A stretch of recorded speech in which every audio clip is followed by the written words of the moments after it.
Welcome to AR News. England grain farming subsidies details unveiled. Long-awaiting details of the post-Brexit farm subsidies scheme have been published by the government.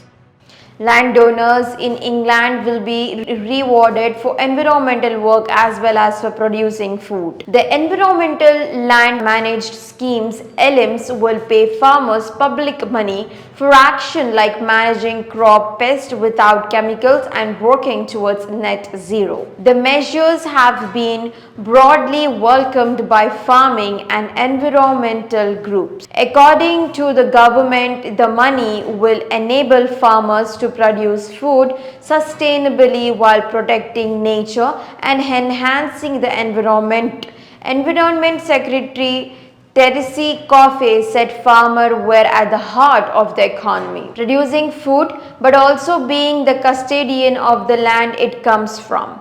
These two roles go hand in hand, and we are speeding up the rollout of our farming schemes so that everyone can be financially supported as they protect the planet while producing food more sustainably, she said.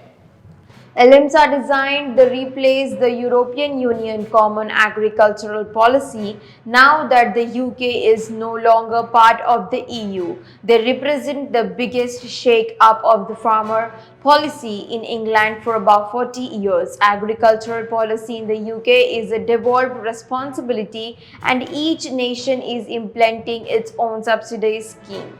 In England, the ELMs will now comprise three payment schemes.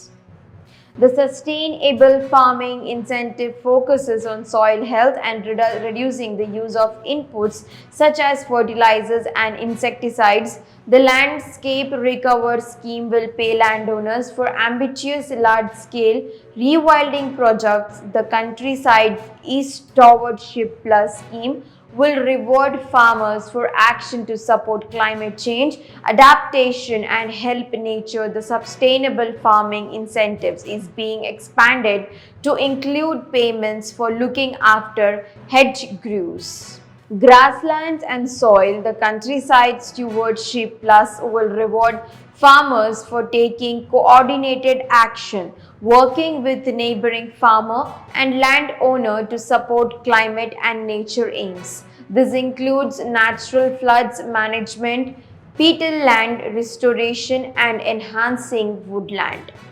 NFU Vice President David Exwood said the details was incredibly useful and provided some of the clarity we have been asking for. Martin Lyon, chair of the Nature Friendly Farming Network, said it wasn't perfect, but it was a start.